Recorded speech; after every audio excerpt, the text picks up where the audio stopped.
Qiang Jin Jiu. Book 1, I Was an Outcast Liege. Chapter 94, Desperate Situation. Wei Huigu was sent to prison to be placed on trial, while Yang Cheng of the Provincial Administration Commission of Juexi was also apprehended by the Jin Yue and was taken to the imperial prison. This was a major case in the first year of Tianchen, and the entire court of civil and military officials was watching. Shenzhequan moved very quickly. From the confession submitted by Yang Chen, he found out that Wei Huigu had been reselling military provisions for profits ever since the fourth year of Xian era.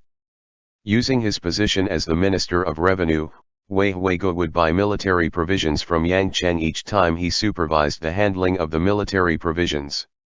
Then he resold it at a higher price to Shi Hongxian, who then separately sent these military grains via sea and land towards the 6 prefectures of Zhongbo and Suhe to make a huge profit off them. In this way, he split the land tax among the commoners' fields in the 13 cities of Juexi and let the common folk down there bear the tax. Since you've already been doing this for so long, then why was it that only this time were you pricked by your conscience into reporting Wei Huigu through the relay report? Shenzhequan looked through Yang Cheng's confession. Yang Cheng had been in the imperial prison for a few days. He lowered his head and said, "This time, moldy grains were used to fill it up. It's not the same as before. Liege is going to fight a war.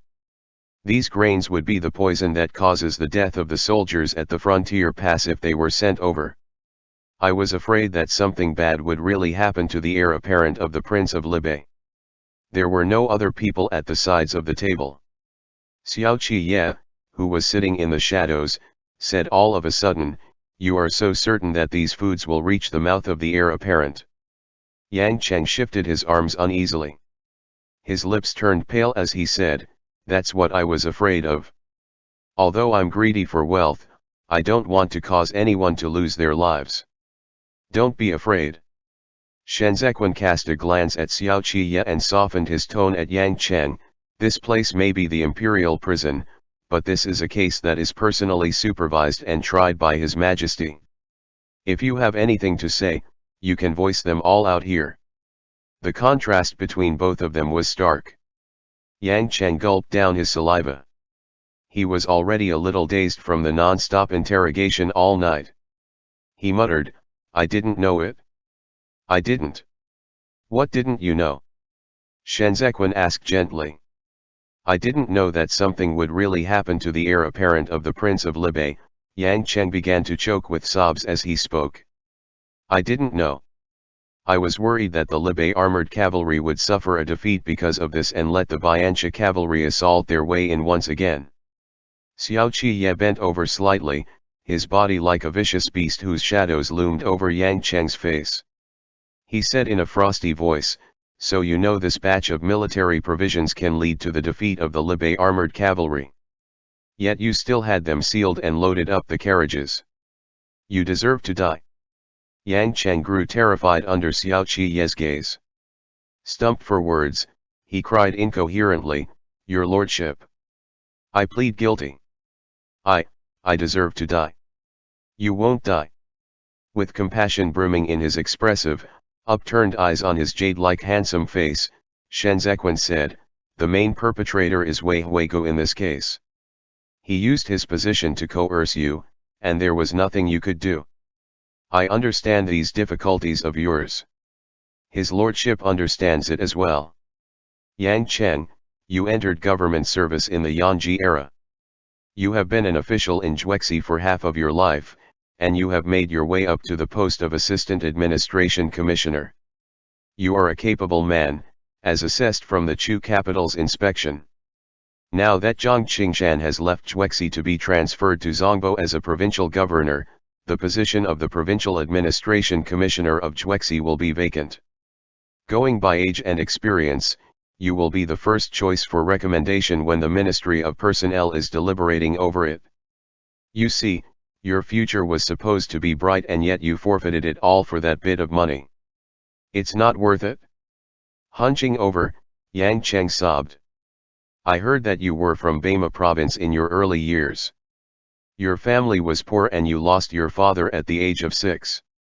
Your siblings and yourself were single-handedly raised by your mother alone. She sent you and your brothers to school and spent most of her life enduring hardships. She finally waited for the day you became an official and had your own residence, yet you committed such a grave mistake. Shenzhequan was particularly compassionate as he continued, from today onwards, she'll be left all alone and forsaken, and she still has to endure scorns and curses because of this case. How can you be so heartless? Yang Cheng could not help himself and burst out crying. He was a scholar to begin with, and learned of propriety, justice, integrity, and honor. He was the most filial in serving and attending to his mother's needs back at home. Covering his face with both hands, he cried, I have made such an inhumane mistake. I'm too ashamed to see her again. This case is still not closed. Whether you will be executed or not is still up for debate. Xiao Qiye threw down the confession and looked askance at him. Since you still know to be ashamed, then you still have a shred of conscience left. All the questions I'm going to ask you next will not be recorded in the confession. If you answer truthfully, I'll think of a way to preserve your life so that your old mother may live her remaining years in peace and comfort. But if you dare to quibble in an attempt to fool me, then I'll immediately have you publicly beheaded at the foot of Duan City Gate as a warning to the rest. With one relay report, you gave Wei Huigu away and ruined many people's golden rice bowl. You are a man in the trade, so you understand best what fate awaits those widows and orphans. Without me to vouch for you, the lives of everyone in your family will be in imminent danger. Yang Cheng cried for a long time. When he stopped, Shenzhequan personally held out a cup of hot tea to him. He wiped his tears hastily and repeatedly said his thanks. With both hands holding the tea, he fell silent for a long while before he said, Your lordship's willingness to protect me is a great life-saving kindness. I don't dare to ask to re-enter government service as an official again, all I wish for is to be sent into exile. This case implicates way too much. It's not something that can be clearly explained in a short time. I'll tell your lordship about it slowly. Ever since the first year of the Xian era, the state treasury has been depleting in substantial amounts. The Ministry of Revenue's accounts are all messed up. Hua Saiqian, as the Grand Secretary of the Grand Secretariat, collaborated with Pan Rugui to approve of many projects that squandered away public funds. For example, Linlang Garden in Qin Province. Most of them weren't really built for real.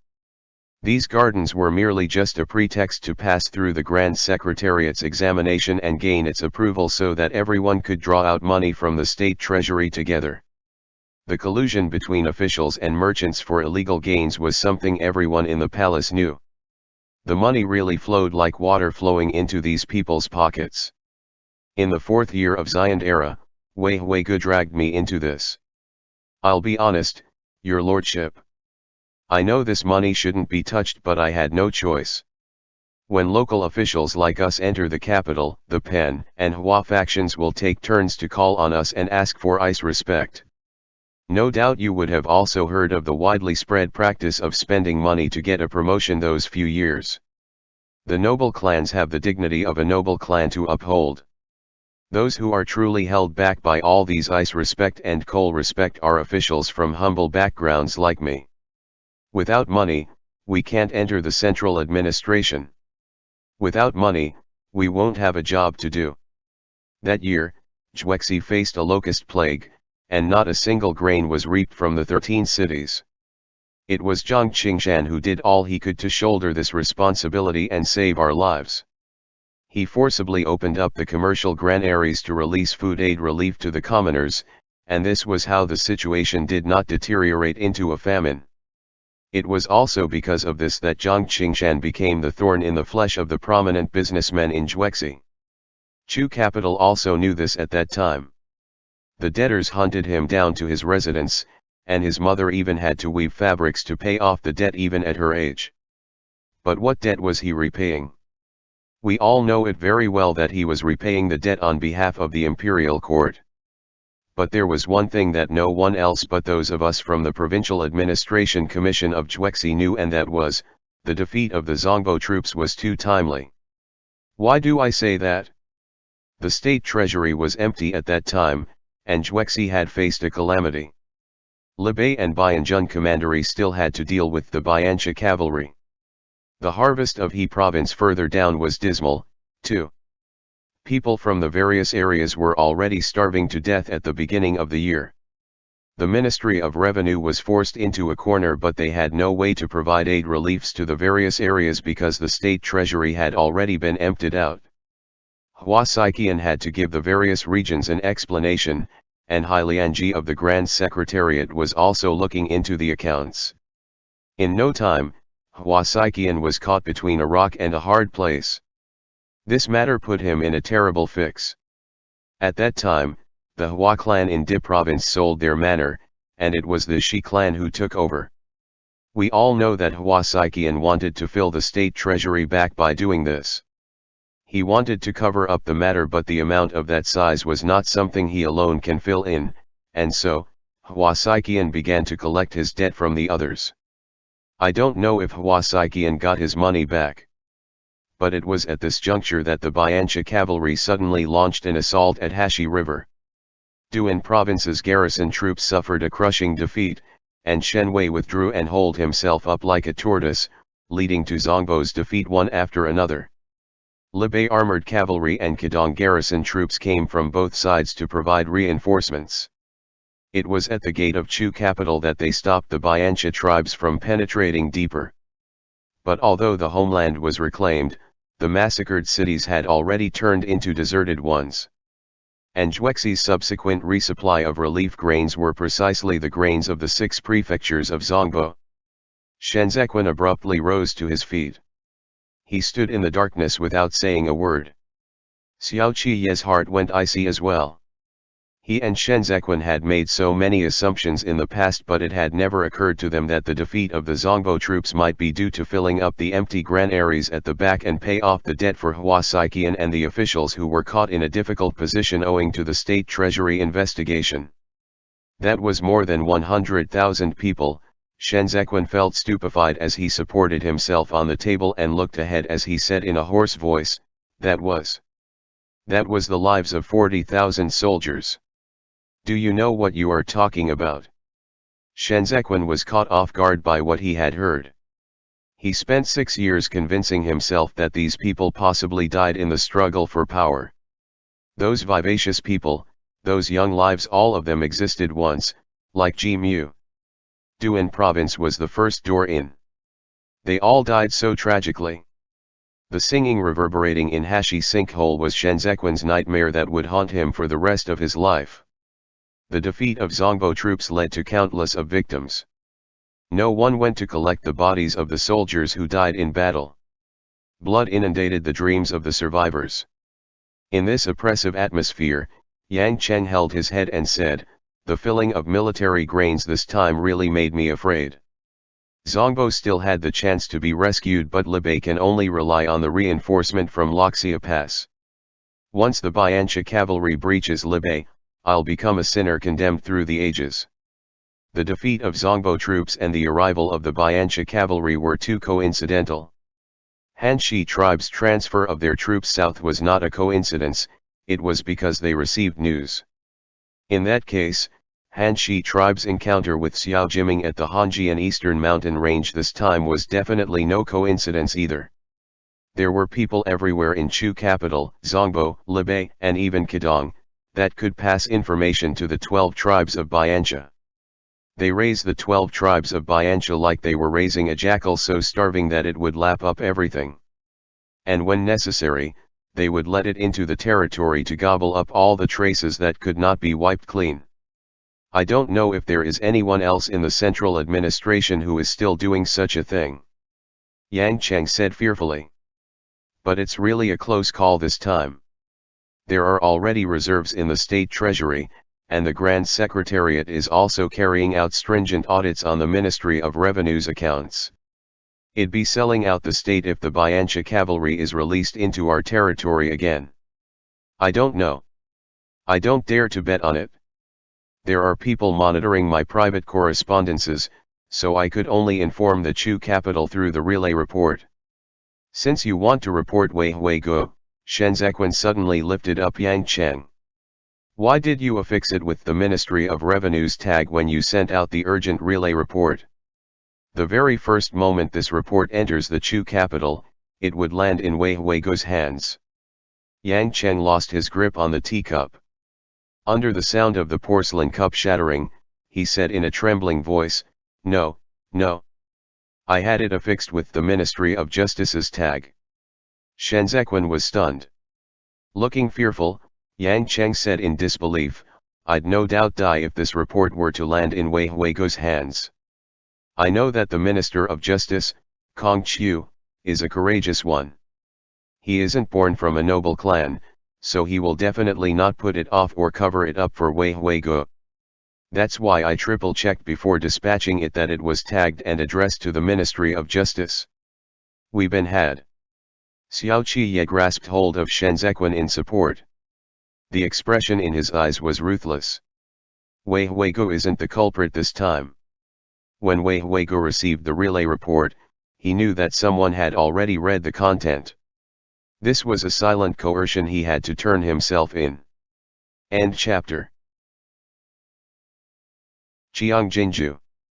Book 1, I Was an Outcast Liege. Chapter 95, Mansion. Wei Guo was over 50 years old. He was stripped of his official robes and made to wear the prisoner garb in white.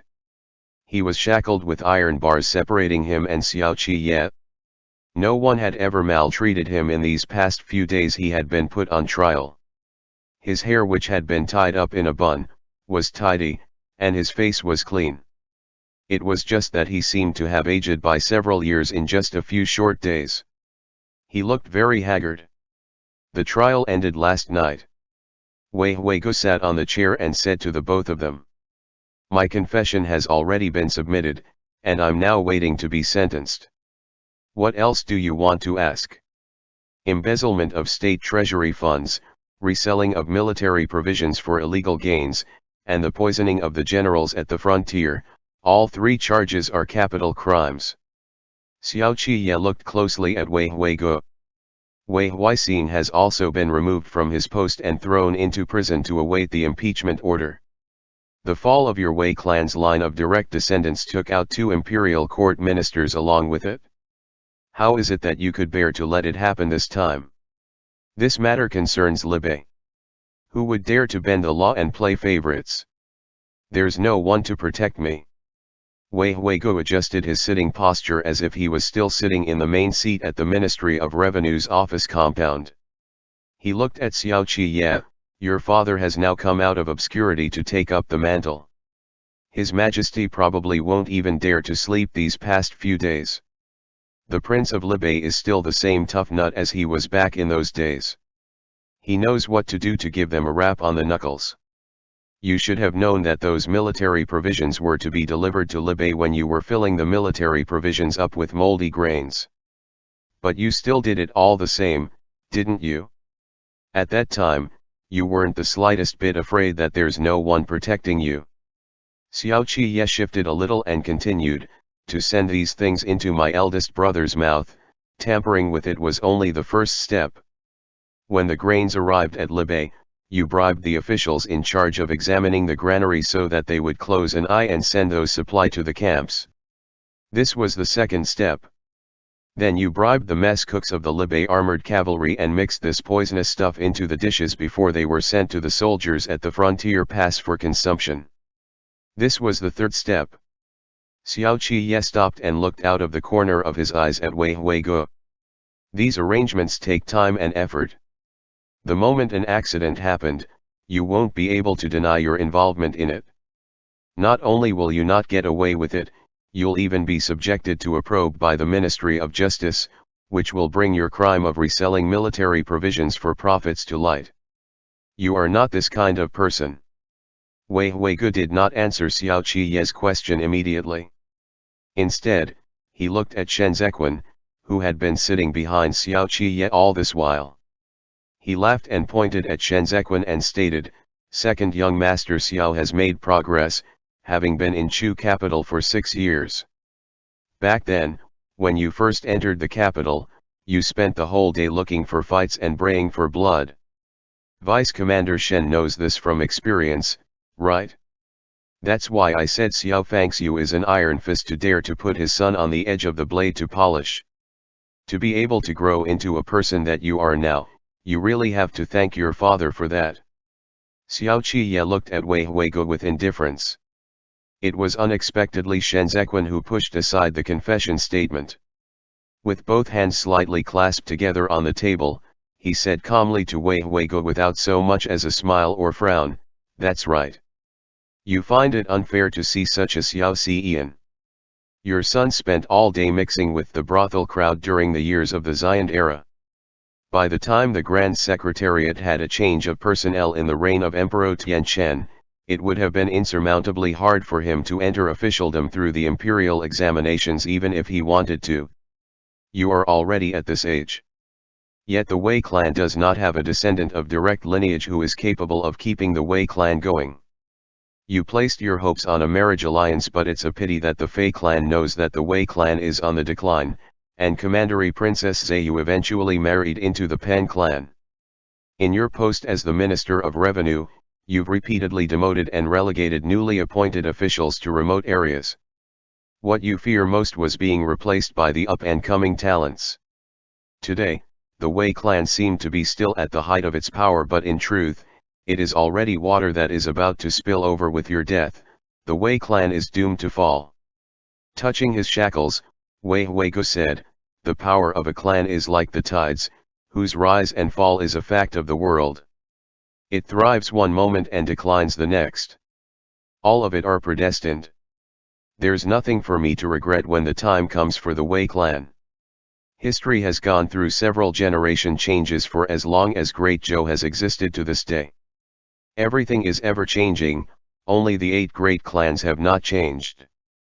Therefore, it's only with my death that the Wei clan can survive. Will the 8 great clans really remain unchanged?" Xiao Qiye said. The internal strife between the Shi brothers led to the end of all their legitimate and illegitimate descendants. There is already no one left today to carry on the bloodline. In the future, the Shi clan will no longer be the Shi clan it used to be. It's only a matter of time before they are squeezed out of the political game. But Wei Huigo laughed it off and said, "As long as the Shi clan still exists, they won't be booted out of the game.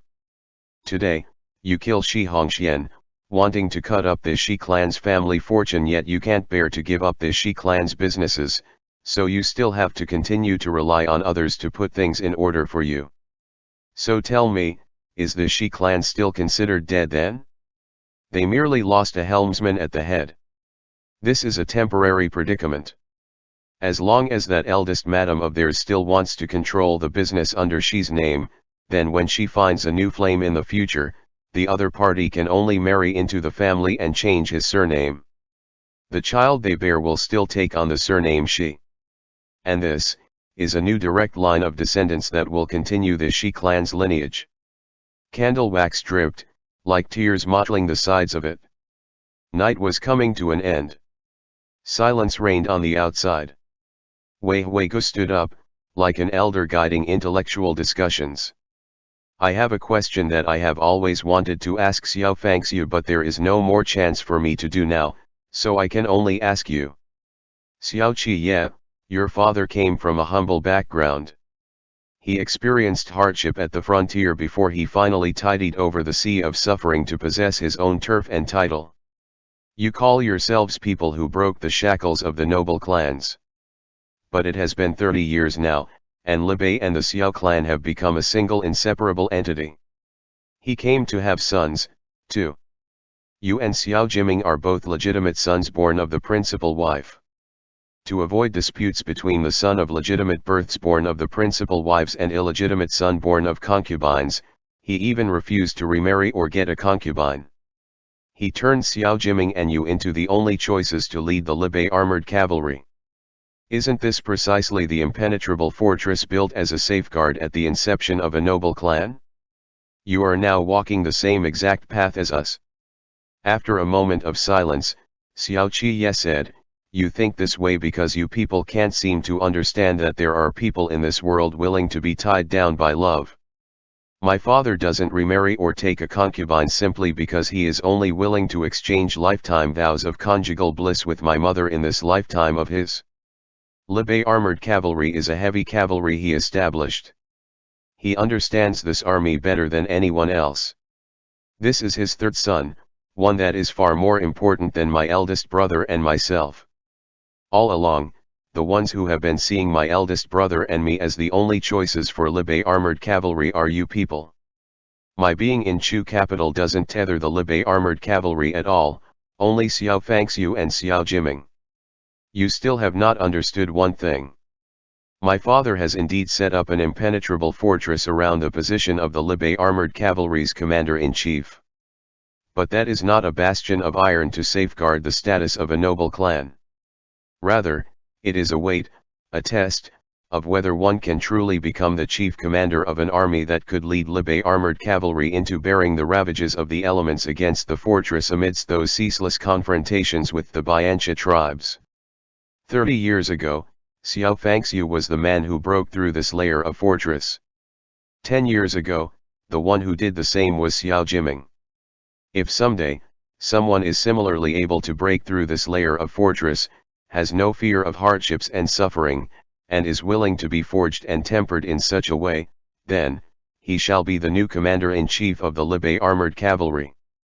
You made it out to be all so honorable and dignified for Xiao Fangxiu, but in reality, the Xiao clan has been monopolizing the military power of Liege all these years. The expression in Wei Huigo's eye was slightly mocking. That's just because the two men who have borne such a weight one after another happen to be surnamed Xiao. Xiao Qiye's eyes suddenly revealed a brilliance that made it hard for one to look right at him in the eyes. In the dimness of this fading light, he was both Xiao Fangxiu and Xiao Jiming, as well as the pride of all the three men of the Xiao clan had hidden deep under their armors. He said, "You people called my father an alpha wolf. There are no prejudices against one's blood lineage in a pack of wolves. As long as you can defeat us, you can lead us. Everything the Liege armored cavalry has to show for today is what it deserves. Someday." Xiao Qiye's voice came to a stop. But Shen Zequan knew what he was going to say next. He wanted to say that someday when he returned to Liege, he would also participate in such a fight amongst the wolves. As long as he could defeat the others, he would be the third alpha wolf. The source of their pride and willfulness was that they had never feared resistance.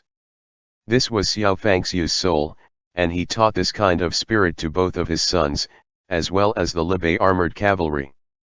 Do you know why the Qi clan, who similarly guards the frontier and who holds military power firmly in their hands, has never faced such animosity from the noble clans the way the Xiao clan did? Wei Huigo and Xiao Qiye looked at each other. He said mildly, "Because you were all born with a rebellious bone. This pride is precisely the root cause of Chu capital's distrust of Liege. And do you know why the noble clans would not fall? Because we know to go with the flow and seize the opportunities presented to us. The Li clan is the root, the foundation of Great Zhou.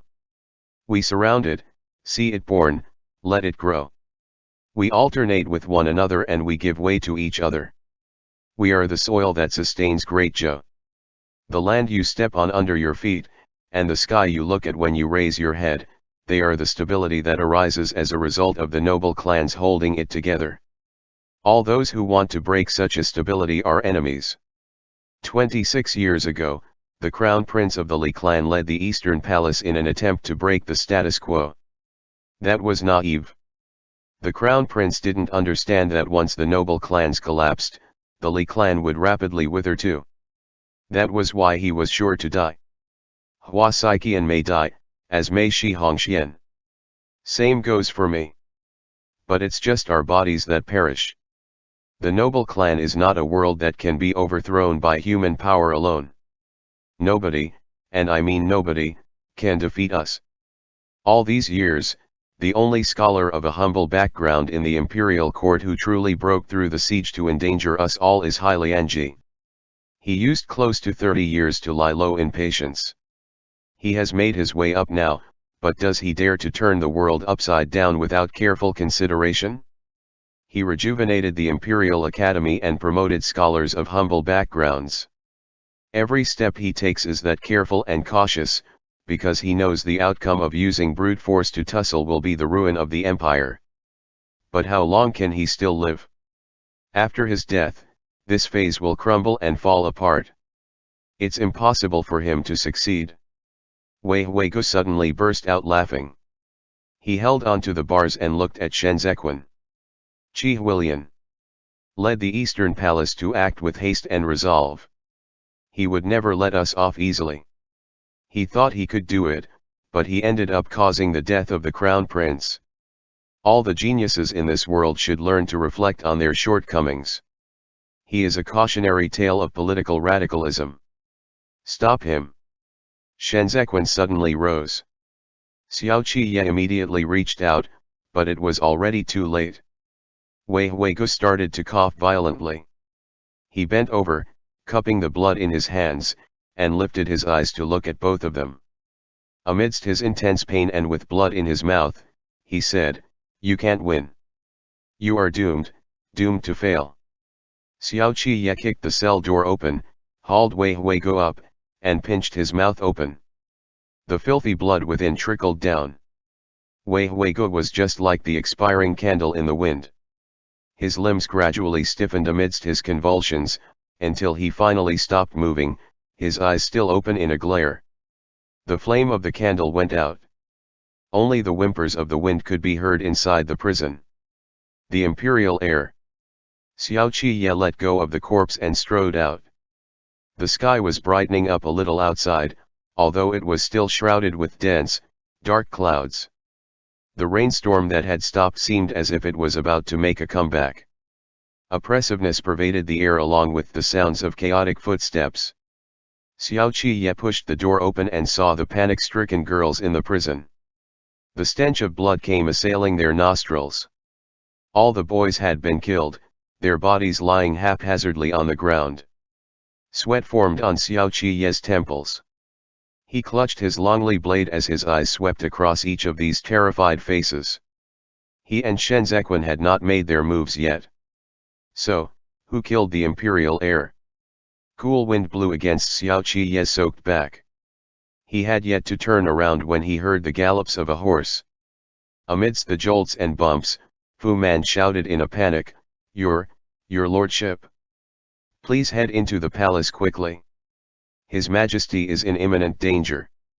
Xiao Qiye abruptly turned back, but Shen Zequin pressed his hand down on Xiao Qiye's arm.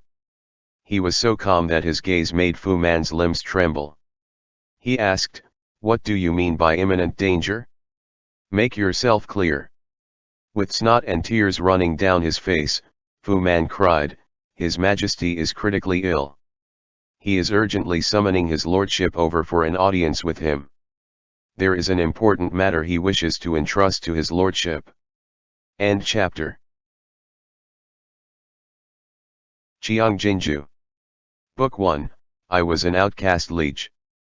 Chapter 96, Collapse. The overcast sky foreshadowed the incoming rainstorm. Xiao Qiye took off his longly blade by the palace entrance and stepped into the dark and long hallway. Eunuchs kneeling on either side all kept quiet with their heads lowered.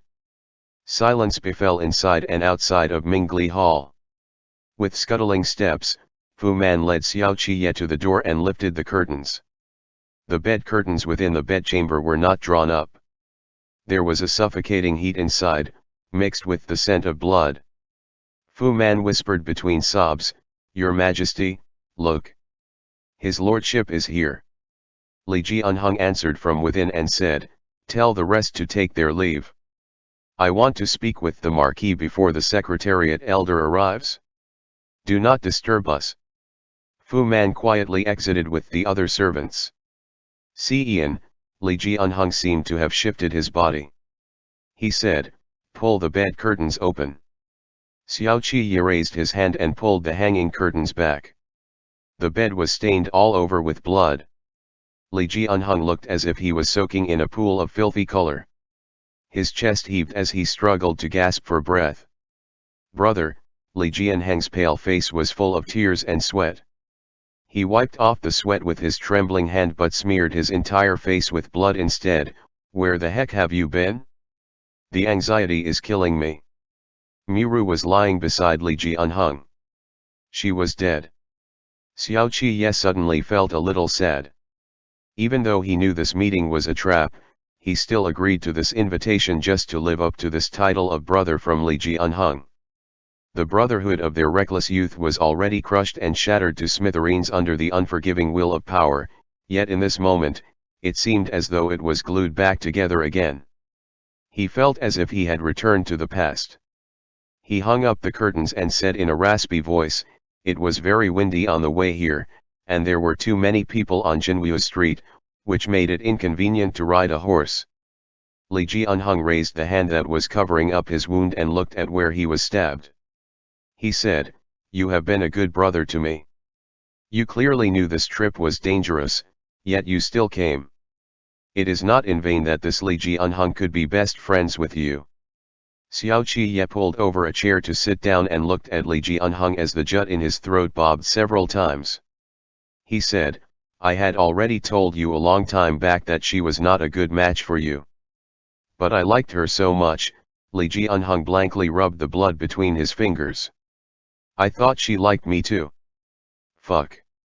So this is how much it hurts to be stabbed with a knife." Xiao Qiye rubbed his face and propped his elbows on his knees. He said, "What did you want to tell me now that you have called me over?" Li Jianheng turned his eyes and chuckled at Xiao Qiye through his tears before his face fell again. Choking with sobs, he said with a broken voice, "I called for you, so you came.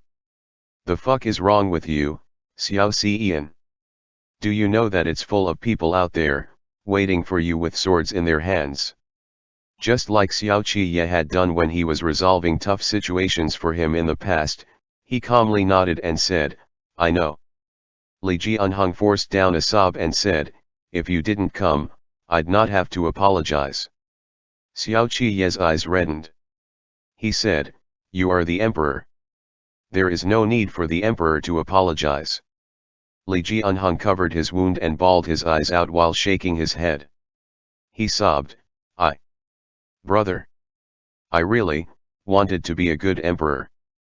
I even memorized the texts a few days ago. Tell this to the Secretariat Elder on my behalf when you head out." Xiao Qiye said, "You are the emperor. Tell him yourself." Gasping and crying in a hoarse voice, Li Jianheng said, "That won't do. I'm the emperor, I cannot go myself. It's too humiliating. He is a loyal subject. Tell me, why am I this stupid? I really wanted to call him my second father. I'm scared that after I die, both of you will also end up stabbed by the others." Xiao Qiye's voice turned raspy as he answered, "How are you going to leave when you are such a scaredy cat?"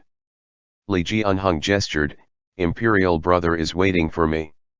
I'm scared that he's going to scold me again. I've let him down." Xiao Qiye snorted a laugh and said, "That's all you've got?" Li Jianheng's breath grew rapid.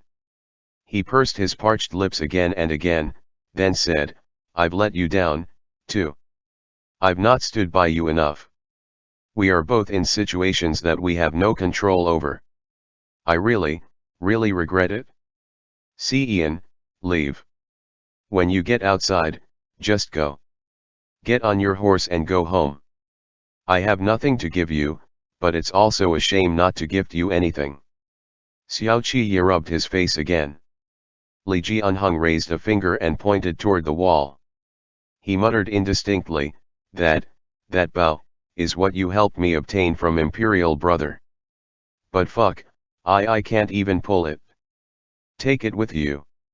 The wolf pup should stay in the grasslands. That thumb ring of yours must be rusted by now." Xiao Qiye said heartlessly, "I don't want it. That's the conqueror bow of your clan. You are the conqueror." Li Jianheng's voice was already very soft. He gazed at the bow. "In my next life, don't make me the emperor again. I want to be a swallow of great Zhou, nesting under the roof of riches and glory. He looked quietly at the conqueror Bao and did not move any more. The wind blew against the drapes in the bedchamber. Sitting, Xiao Qiye listened as that muffled thunder struck and torrential rain exploded forth. Asterisk asterisk asterisk. Han Cheng finished up the last mouthful of tea and held the teacup in his hands as he walked out of the door to look at the 8 Great Training Division soldiers who were standing by in combat readiness. He flung the teacup onto the ground and boomed at the top of his voice, "The Imperial Army of Chu capital only has 8,000 people. Without receiving news, the men at Mount Fen military grounds can't come to provide reinforcement. Xiao Qiye is already a trapped beast in a cage. Today, we must take him down." Heavy rain rumbled. The sound of densely clustered footsteps surrounded the imperial palace like layers of walls. Sheaths of blades scraped against armors as the 8 great training divisions laid a heavy siege outside the bedchamber. Fu Man could no longer stand up as he listened to those sounds. The eunuchs each cowered in the corners, lest they were taken to be sacrificed to these swords. Xiao Qiye finally stood up. Under the intersection of light and shadows, he put down the bed curtains for Liege unhung. Then he turned around to take down the conqueror Bao that weighed 100 kati. The doors had long been opened. Xiao Qiye pushed aside layers upon layers of fluttering drapery and walked towards the heavy rain without so much as a glance back. Han Cheng led the men into drawing their blades. There was nothing for him to shout, because they had already won. They wanted to change the world in this heavy bout of downpour and make Xiao Qiye kneel once more. Xiao Qiye looked at those dark and dense masses of heads. He strode a step out and walked down along the long stairs. He had no blade.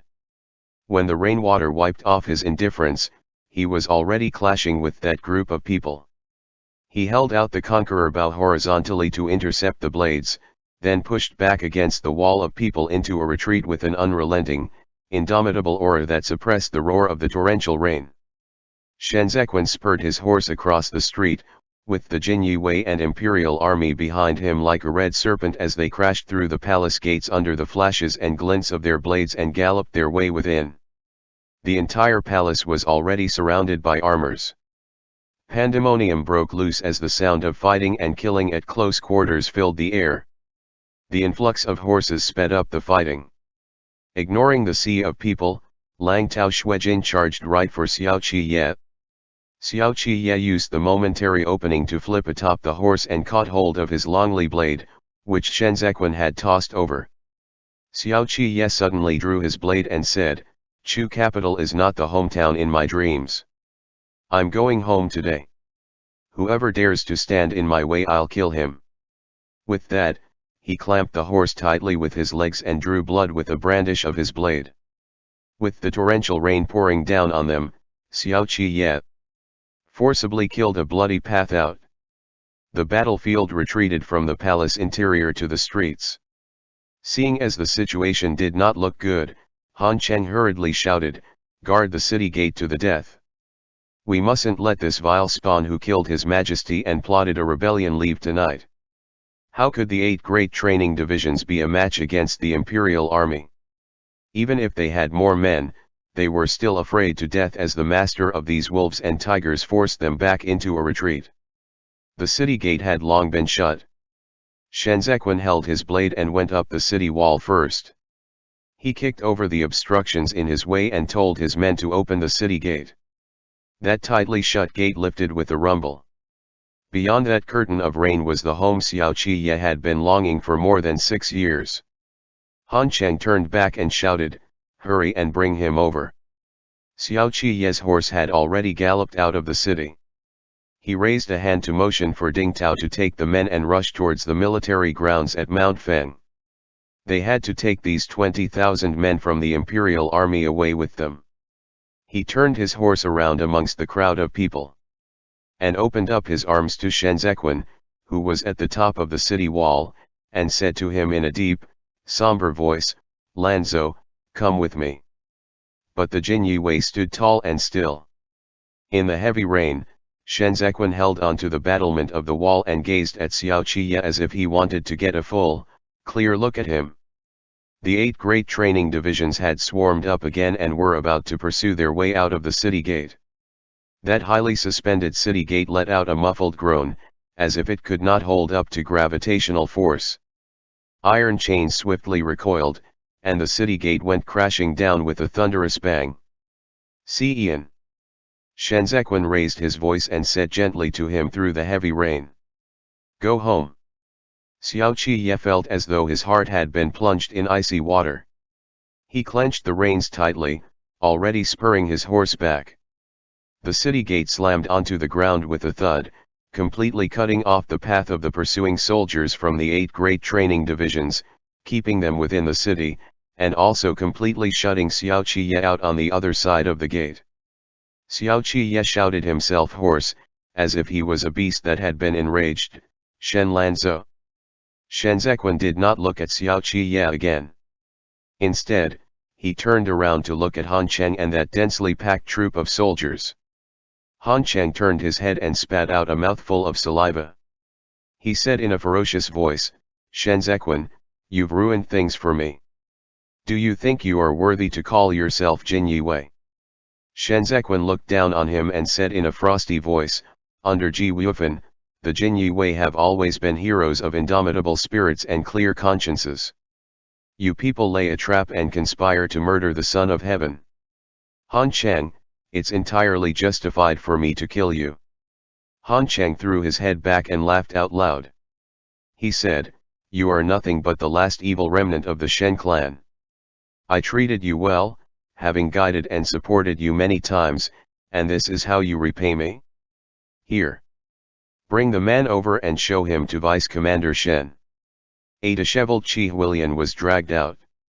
He fell into the rainwater and cursed, treacherous traitors. Yanking at the chain, Han Cheng spurred the horse forward and dragged Qi Huilian through the streets. He pointed at Qi Huilian and said to Shenzhen, haven't you been looking for him for a long time? He's here. Shenzhen, come and get him. Traitor, traitor. Qi Huilian was boiling with fury as the dragging smeared his face with muddy water. Han Cheng looked at Shenzhen's pale face, then at the dark expression in his eyes. He said, your eldest brother is the heir apparent of the Prince of Jianxing. I remember that the Bianchi cavalry dragged him to his death alive. But there is no love lost between you both, so you weren't hurt by it at all. Are you hurting now that it's your teacher's turn today? Han Cheng. Shenzhen spat out Han Cheng's name through clenched teeth, you went to such trouble to hide teacher in your hands. What do you want? He was initially of great use. Han Cheng suddenly turned hostile, but you let Xiao Qiye go and ruined the trap I set. As such, you're no longer of use, and neither is he. If you still want him to live, then kowtow to me and admit your mistakes. Kneel and call me father loudly 3 times, and I'll spare him, and you as well. Shenzhen strode a big step forward and said, deal. Bollocks. Qi Huilian raised his head from the muddy water. He wiped off the filth and climbed to his feet. As he stared at Shenzhen, he spoke, the reason I taught you the classics was not for you to allow yourself to be humiliated by anyone. This Qi Huilian will not even bow down to heaven and earth. So how can you kneel to a despicable scum? The metal shackles clanked and clattered. Qi Huilian stumbled and shouted at the top of his lungs amidst the rain, hundreds of years have passed like a dream, and I still come and go as I wish. I have lived a life of wealth and glory, of fame and fortune, and he laughed maniacally as he tugged at the chains around his neck. I have laughed at all the heroic figures throughout the land, and there is not another talent who surpasses me in the world. Who is there who can be compared to this Qi Huilian? I am the world-renowned UN, the top scholar from Yu province. When I conversed in His Majesty's presence and counseled His Majesty on state affairs, oh, Han Cheng, what were you? You were nothing but vermin in the ditch. It was as if Qi Huilian was intoxicated as he soaked in the rain. You vermins are unworthy of even carrying my shoes. The noble clans are like the rotten boils of this land. Tell Hai Lianji that the great Zhou is already beyond cure. He and I are both too powerless to turn the situation around. Qi Huilian arrogantly turned around amid the sound of his laughter and spat at Han Chang. He said, "But I will not admit defeat. I will only serve as the imperial tutor in this life. Lanzo. The cage is now broken, and the world will rise in turbulent chaos. I have taught you all that I could teach you. This decaying world." With his back to Shenzhequan, Qi Huilian suddenly choked with sobs. The downpour drenched his body through and through, but it could not douse his ideals and passion that had been blazing for years. In the past, he was always calling out for the crown prince, yet, at this moment, he could not bear to look back at Shenzhequan. Why not overturn this decaying empire and go create a world you can call your own? Lanzo, go. Don't look back. Teacher shall shoulder the burden of those 40,000 souls who have died unjust death on your behalf. Don't be afraid. Have, his blood spattered in the rain and he fell over on his back. Gazing at the sky, he murmured, "Have no fear." A sudden clap of thunder erupted. Shenzhequan cried out involuntarily and fell to his knees.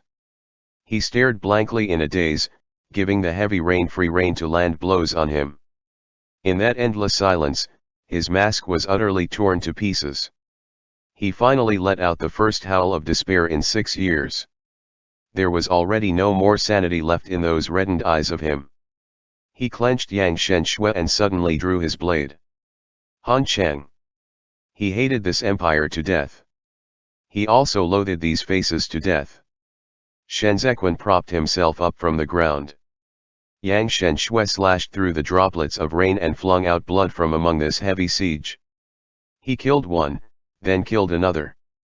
He strode across those bodies, yet he seemed like a beast that had been abandoned.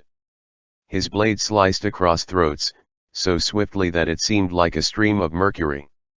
Blood sprayed over half of Shenzhequan's face. He was beside himself. The blood trickled like tears across his cheek. Retreating again and again, Han Chang bellowed, "Kill him." The raindrops in the wind suddenly burst apart. In the blink of an eye, a long arrow had reached right before Han Chang. Xiao Qiye leaped down from atop the city wall along the iron chain, kicked down a man, and flipped his hand over to draw his blade and stab it through the other party. With the corpse falling onto him, he moved swiftly and struck away the flashes of blades. When he extracted the blade, blood had already soaked both of his palm. Xiao Qiye dragged Shenzhequan back with one arm and whistled. Meng spread its wings and pounced. In the chaos, it pecked Han Chang's right eye, injuring it. Han Chang hastily covered his face in a panic. He heard the waves of horse hooves beyond the city. Ding Tao had already brought the men over in a swift charge forth. "Break down the gate!" Ding Tao shouted, himself hoarse. The imperial army swept forth, but before they could take any action, they heard that city gate let out a dull, thunderous noise again as it was slowly hoisted up. Dragging the iron chain, Fei Sheng gasped heavily a few times and led the Jinyi Wei to draw back with all their might. He cussed, "Fuck. Son of a bitch. This so heavy, darn it. Your lordship, get on your horse and run." Lang Tao Shuijin swiftly galloped in from the opening. Sounds of killing and shouts engulfed the Chu capital. Asterisk asterisk asterisk. Thunderous sounds of killing and shouts similarly reverberated through the Bianjun commandery, which was also engaged in a life and death battle. Lu Guangbai could barely lift his spear anymore. As he withdrew, he shouted, "Where are the reinforcements?" The deputy general, who had received several stabs and slashes himself, answered, "They didn't come." The rain howled. Lu Guangbai looked back in the direction of the camp. Asterisk asterisk asterisk. Xiao Qiye had already gotten on his horse. He pressed Shenzhequan to his chest in front of him and broke through the heavy rain towards the city gate. Lightning flashed and thunder boomed. A rift seemed to have been torn open in the sky. The rain poured mercilessly down. Asterisk asterisk asterisk. Lu Guangbai ripped off his tattered cloak and nailed the spear into the ground by his feet. He said over the sandstorm and rainstorm, "We can't fight on any more." The deputy general lay at the side of the sand slope and looked at him. "Fate wants to bind me here for life, but this is not the path I choose." Lu Guangbai took off the armor with the Great Zhou's insignia imprinted on it. He wiped the wind and frost off his face, and his eyes spoke of worldly weariness as he said a little self-mockingly, "The yellow dust submerged my brothers deep under. I no longer have a wish to bow in submission to an illusory fate. The imperial edict can't save my troops, and the imperial court can't fill the stomachs of my mounts." Asterisk asterisk asterisk. Xiao Qiye had already galloped his way out of the Chu capital, with countless soldiers in pursuit behind him. They charged ahead, as if tearing apart the dark, rainy sky. Asterisk asterisk asterisk. "I'm no longer willing to lay down my life for this purpose." Lu Guangbai closed both of his eyes. Watery blood trickled along his fingers and dripped onto the yellow sands. The jut in his throat bobbed. When he finally opened his eyes, there was darkness in them. Asterisk asterisk asterisk. The blood on Shen Zequin's cheek was washed away. Grieved sobs escaped his throat. He had already forsaken all of his past submissive obedience in this sorry escape. Like a sharp sword, they pierced through the heavy rain. Asterisk asterisk asterisk. Lu Guangbai washed both of his hands clean in the rain and held up his long spear once again. They were all prisoners pursued by fate. They were once willing to be shackled. But the rainstorm toppled over the great mansion, and its collapsing debris came assaulting towards them like a deluge of flood water. Onward, onward. I want to surmount that mountain. I am going to fight for myself. End of Book 1.